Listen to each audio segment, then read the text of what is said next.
Sukuk are divided into different kinds and types having regard to the contract that underlies the sukuk transaction. اگر ایک سکوک transaction یا کہ سکوک certificate وہ اجارے یا کہ سیل اینڈ لیز بیک کے کانٹریکٹ پر بیس کرتا ہے تو ہم انہیں اجارہ سکوک کہیں گے. اگر ایک سکوک ڈیمینشنگ مشارکہ پہ بیس کرتا ہے تو ہم اسے ڈیمینشنگ مشارکہ سکوک کہیں گے. اگر ایک سکوک مرابحہ پہ اس کی اسٹرکچرنگ ہوئی ہے تو اسے ہم مرابحہ سکوک کہیں گے. اس کا مطلب یہ ہوا کہ جس ٹرانزیکشن پہ سکوک بیس کر رہا ہے اس ٹرانزیکشن کو سامنے رکھتے ہوئے ہم سکوک کو مختلف انواع میں، مختلف اقسام یا کہ مختلف ٹائپس میں ہم اسے تقسیم کرتے ہیں.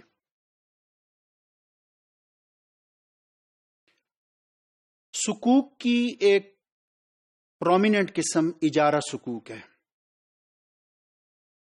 اس کو ہم سیل اینڈ لیز بیک سکوک بھی کہہ سکتے ہیں کہ جہاں پہ ایک سیل ہے اور اس کے بعد لیز بیک ہے اور اس کے بعد ایک اور سیل ہے. اس کا پروسیس یہ ہے کہ پہلے مرحلے پہ جو اوریجنیٹر یا بینیفیشری ہے کہ جسے فنڈز کی ضرورت ہے وہ اپنے کچھ ایسٹس کو سیل کرتا ہے اور یہ sale through special purpose vehicle ہوتی ہے اور اس ایسٹ کے خریدنے والے انویسٹرز ہوتے ہیں کہ جن کا مقصد انویسٹمنٹ ہے، یعنی ان کا مقصد کوئی پرماننٹ بیسس پہ ایسٹ کو خریدنا یا کہ اس کا مالک بننا نہیں ہوتا. اگلے مرحلے پہ اوریجنیٹر بینیفیشری وہ اسی ایسٹ کو لیز پہ یا کہ رینٹ پہ انویسٹر سے یا کہ سکوک سبسکرائبر سکوک ہولڈر سے رینٹ پہ وہ ایسٹ لے لیتا ہے.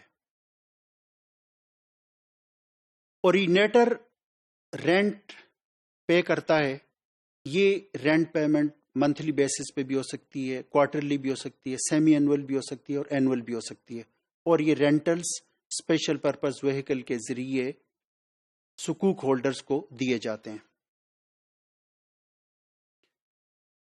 اگلے مرحلے پہ جو اوریجنیٹر ہے وہ ایک انڈرٹیکنگ دیتا ہے اور وہ انڈرٹیکنگ یہ ہوتی ہے کہ لیز کے اختتام پہ وہ اس ایسٹ کو واپس لینے کا پابند ہوگا. اس کی وجہ یہ ہے کہ انویسٹرز کے لیے وہ ایسٹ irrelevant ہے، وہ immaterial ہے. یعنی فرض کریں کہ اگر انویسٹرز نے واپڈا کے ٹربائنز خریدے ہیں تو ان کے لیے ان ٹربائنز کی ملکیت irrelevant ہے. ان کا مقصد تو صرف انویسٹمنٹ تھا کہ وہ لیز پہ دیں گے اور اس کا جو کرایہ ہے اس سے وہ بینیفٹ کریں گے.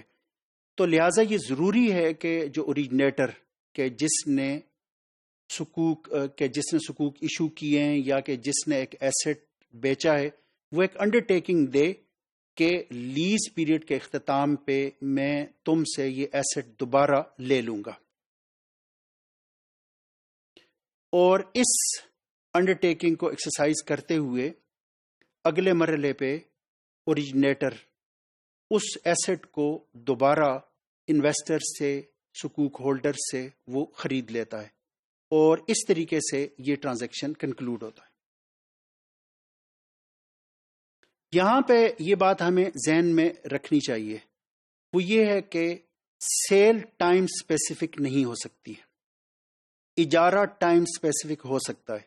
کہ مثلا یہ نہیں ہو سکتا کہ اوریجنیٹر یہ کہے کہ یہ میں تمہیں ایسٹ 7 سال کے لیے بیچ رہا ہوں، کیونکہ کوئی بھی سیل ٹائم ریلیٹڈ نہیں ہو سکتی کہ کوئی شخص کسی کو یہ کہے کہ میں تمہیں یہ گھر بیچ رہا ہوں لیکن یہ 3 سال کے لیے. کوئی بھی اس طرح کی کنڈیشن کہ جس میں سیل کو ٹائم اسپیسیفک کیا جائے وہ کنڈیشن انویلڈ ہوتی ہے. تاہم اجارہ ٹائم اسپیسیفک ہوتا ہے اور ہو سکتا ہے کہ اگر ایک شخص یہ کہے کہ یہ اجارہ 2 سال کے لیے 3 سال کے، یہ چیز میں تمہیں 2 سال کے رینٹ پہ لیز پہ دے رہا ہوں، 3 سال کے لیز پہ دے رہا ہوں، تو یہ بالکل درست ہے. یعنی سیل میں آپ ٹائم کا تعین نہیں کر سکتے لیکن لیز میں آپ ٹائم کا تعین کر سکتے ہیں یہاں پر بھی ہم یہ دیکھتے ہیں کہ جو سیل ہو رہی ہے وہ آن دی ایکسپائری آف لیز ہے، یعنی اس کا مطلب یہ ہے کہ انڈر ٹیکنگ وہ یہ دے رہا ہوتا ہے کہ جب بھی لیز کا پیریڈ ختم ہوا تو اس کے بعد میں تم سے اس ایسٹ کو دوبارہ خرید لوں گا، اور یہ اسلامک لا میں ایک پرمیزیبل ٹرانزیکشن ہے۔